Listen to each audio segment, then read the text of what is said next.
Alright, so Kuro Games just ended up posting two very important and huge things regarding both their games of Punishing Grey Raven and Wuthering Waves. Now, I'm not gonna lie to you, before I continue, I made this video a few times before I inevitably decided that this video was going to be the one I send out to y'all. And I'm not gonna lie, a motherfucker was tweaking and crashing out in those past videos. Who would have thought a short ass few second reveal of a new region of Wuthering Waves would have pissed me off so goddamn much? Anyways, first and foremost, we got the global synchronization project for Punishing Grey Raven, meaning that we globetards are finally gonna be able to catch up quickly enough to hopefully catch the DMC5 crossover at the same time CN experiences it. After all, this project is being made in order to make it to where all corners of the world, as they explained it, will be able to sooner experience the finer things CNPGR has to offer, but to the rest of the world. And funnily enough, I think I remember a certain YouTuber mentioning that that's what he wanted in one of his old videos in the first place to help fix PGR, but I digress. And oh god, there's motherfucking Rinascita. I never would have thought this short ass clip would have got me so heated. The last videos I made on the matter, I decided to scrap. I might make it a members only video because I was mad as hell talking shit about this place, about everything that pissed me off. I was just, at certain points, I was just yelling and shit. But then again, I'm still probably gonna talk shit here too. I just finished making a video about the art direction of Wuthering Waves less than a week ago, and how it doesn't feel the way that Kuro Games originally wanted it to look. Kuro Games, as I said, is very good at making amazingly grimdark worlds, and honestly, I was looking forward to seeing PGR in open world form before Wuthering Waves fully dropped. But instead, we got an amalgamation of a map that doesn't know if it wants to be apocalyptic, post-apocalyptic, or normal in our original vanilla map. Got this place more confused than your average teenager in 2024.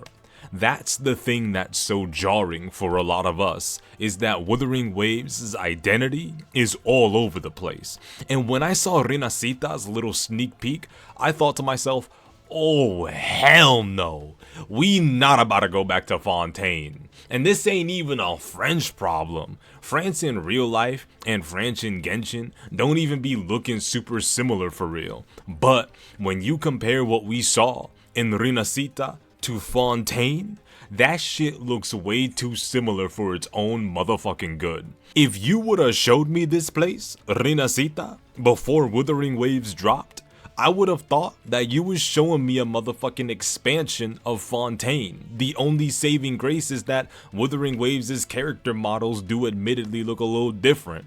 I have no idea what this place is supposed to be, but I would have had no idea that this place was supposed to be in Wuthering Waves. This shit looks way too bright and beautiful.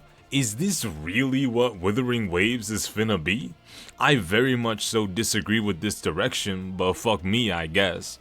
Don't get me wrong, the characters do look good and shit, but come on, yo. Ain't no way this is it. And I know before y'all end up saying, oh, it's just a sneak peek, it's not like we saw anything else, it could be different.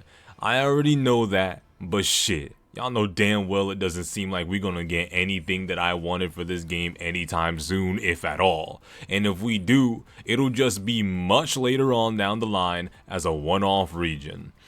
I guess I just have to accept the fact Wuthering Waves is a very lighthearted game that isn't really meant to be edgy. Story-wise, this shit ain't edgy either. All we've been doing is saving our girlfriends. My unironic favorite questline so far has been with Ji-Yeon, and I was hoping we would get to see even more fucked up landscapes after that and more war zones, but no, we didn't get that shit whatsoever. We're cooked, I fear.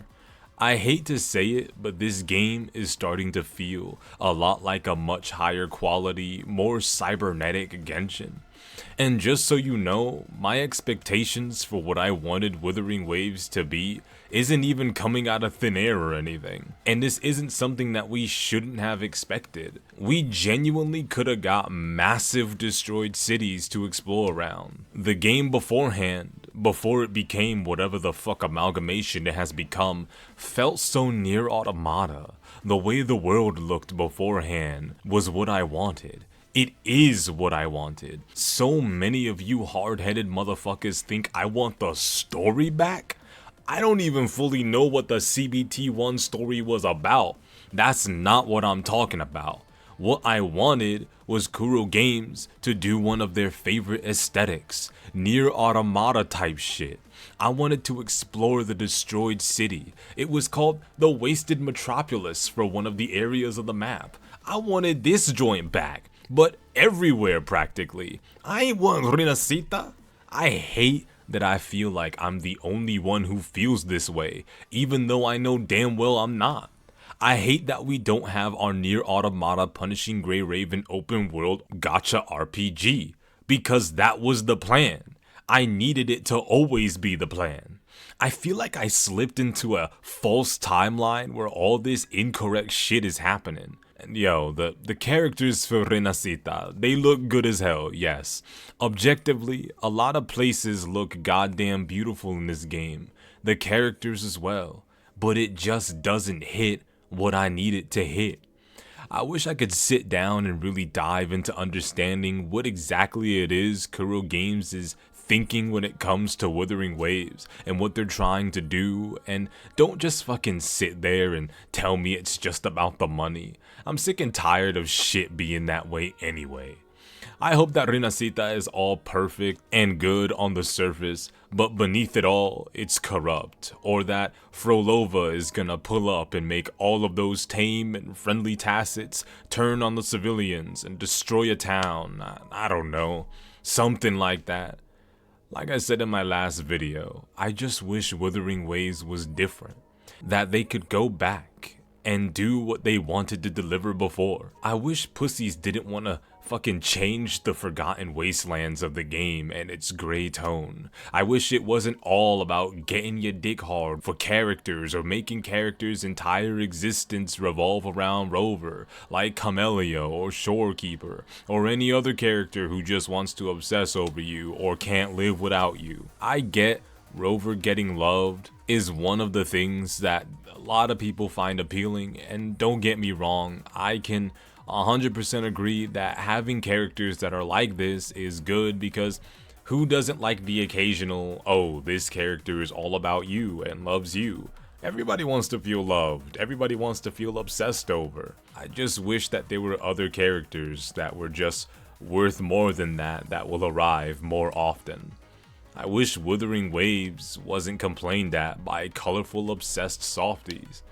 I miss the old Kuro, the grim dark Kuro, the automata Kuro, the PGR Kuro. I miss the shadowed Kuro, the bleak future Kuro, the good news Kuro, the immersive grooves Kuro. We got the color Kuro, the mad confused Kuro, the dating sims Kuro. They don't got peak Kuro. Look, jokes aside, I could be at this all day, but we all got places to go and places to be. I hope that Rinascita ends up being unironically good, and I'll give up this tirade on wanting to see Wuthering Waves back to its original self. But I hope Frolova gets introduced officially as a true main villain and not just performing stuff off screen. And I hope something more than just inconvenient happens with Rover and Rinascita. But that's it for me. Tell me if you guys are excited for or just not looking forward to the story and region of Rinascita. But I want you all to take care, and peace.